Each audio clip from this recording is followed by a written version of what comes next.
सलमान खान से दुश्मनी की वजह से लॉरेंस सबसे ज्यादा चर्चा में आया, लेकिन अब उसकी क्राइम कथा इससे कई आगे बढ़ चुकी है। लॉरेंस बिश्नोई, जिसका पिता उसे आईपीएस बनाना चाहते थे, आखिर वो कैसे बन गया देश का सबसे बड़ा गैंगस्टर? देखिए इस रिपोर्ट में।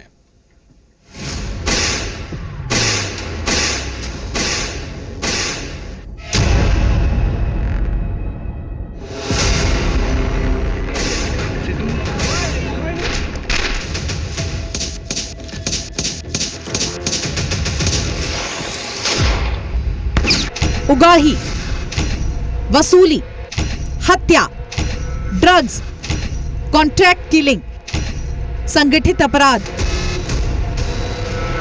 क्राइम की दुनिया का सबसे बड़ा चेहरा लॉरेंस बिश्नोई की कुंडली खुलेगी तो अपराध के सबसे बड़े साम्राज्य से पर्दा उठ जाएगा। कानून की पढ़ाई करने वाले लॉरेंस बिश्नोई ने कानून से खेलकर क्राइम की दुनिया में अपनी जड़ें मजबूत कर ली, कोहराम मचा दिया। दर्जनों शूटआउट, मूसेवाला से लेकर बाबा सिद्दीकी की सरेआम हत्या, सलमान खान को मारने की दर्जनों धमकी, उसके खौफनाक इरादों और वारदात की पूरी फहरिस्त है, जिसकी कुंडली आज खुलेगी। ये कहानी शुरू होती है पंजाब के फाजिल्का से। लॉरेंस एक साधारण किसान परिवार में जन्मा था। पिता लोविंदर खेती किसानी करते थे, मां सुनीता घर में परिवार को संभालती थी। लॉरेंस बिश्नोई की पढ़ाई एजम्पशन कॉन्वेंट स्कूल अबोहर से हुई। इसी स्कूल में उसने 10वीं तक की पढ़ाई की और फिर डीएवी चंडीगढ़ से 12वीं की पढ़ाई पूरी की। साल 2007 में लॉरेंस कानून की पढ़ाई के लिए पंजाब यूनिवर्सिटी पहुंचा और यही वो साल है जब लॉरेंस ने अपराध की दुनिया में कदम रखा। कॉलेज की चमक धमक, रईसों के बेटों की शान शौकत से खुद को दबा कुचला महसूस करने वाला लॉरेंस बस एक मौके की तलाश में था। उसे बहुत जल्द मौका भी मिल गया। लॉरेंस बिश्नोई ने एक बात ठान ली, अब वो दबकर नहीं रहेगा। कॉलेज में उन्हीं की पूछ थी जो या तो पैसे वाले थे या फिर दबंग। लॉरेंस ने दूसरा रास्ता चुना।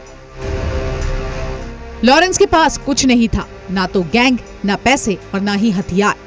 जेल में गैंगस्टर रंजीत दुपला ने लॉरेंस के जोश को भांप लिया और इसके बाद उसे हथियारों की कभी कमी नहीं हुई। लॉरेंस ने जेल से बाहर आते ही रंग बदला। शहर के अमीर बिल्डर उसके टारगेट लिस्ट में आ गए। उसने धमकी दी, पैसों की उगाही का जरिया बना लिया। हालांकि वो ऐसा कुछ करना नहीं चाहता था जिससे दूसरे गैंग इसके जान के दुश्मन हो जाए, लिहाजा उगाही का दायरा बहुत छोटा था। लॉरेंस ने इसी खौफ को हथियार बनाया। पैसों की जरूरत इससे पूरी हो गई और अब वो पंजाब यूनिवर्सिटी में छात्र संघ चुनाव लड़ना चाहता था। साल 2010 में वो खड़ा भी हुआ, लेकिन हार गया। इस हार की बेइज्जती का बदला उसने जीतने वाले उम्मीदवार के पैर तोड़ कर लिए। लॉरेंस की दहशत अब यूनिवर्सिटी में फैलने लगी थी।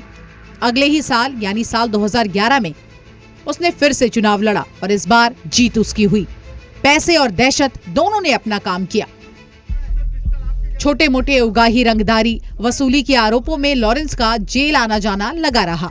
जयपुर, सीकर और रोपड़ जेल में उसे कुछ दिनों तक रखा गया। हर जेल में वो अलग अलग मामलों में भेजा गया, यानी वो धीरे धीरे अपराध का दायरा बढ़ा रहा था। वो जिस जेल में जाता वहीं दूसरे गैंग के सदस्यों से उसकी दोस्ती हो जाती। उसने पंजाब और राजस्थान में अपने पैर पसारने शुरू किए। इससे दूसरे गैंग से उसका टकराव भी बढ़ा। लॉरेंस की दहशत अब बोल रही थी, लेकिन उसी बीच उसके बहुआ के बेटे की हत्या हो गई। लॉरेंस बुरी तरह से घबरा गया। वो हत्यारों के पीछे पड़ गया और एक एक करके सबको ठिकाने लगा दिया। हत्या का तरीका भी बेहद विभत्स था, मानो वो अपना खौफ फैलाना चाहता हो। लॉरेंस ने सिर्फ 5 साल में एक गैंग बना डाली। उगाही का सबसे बड़ा धंधा था। इसके बाद उसने धीरे धीरे बड़ी वारदात की तरफ बढ़ना शुरू किया। उसकी हिम्मत बढ़ती जा रही थी। उससे उसके राजनीतिक कनेक्शन भी बनने लगे थे, बिल्कुल किसी फिल्म की तरह। ब्यूरो रिपोर्ट, जी मीडिया।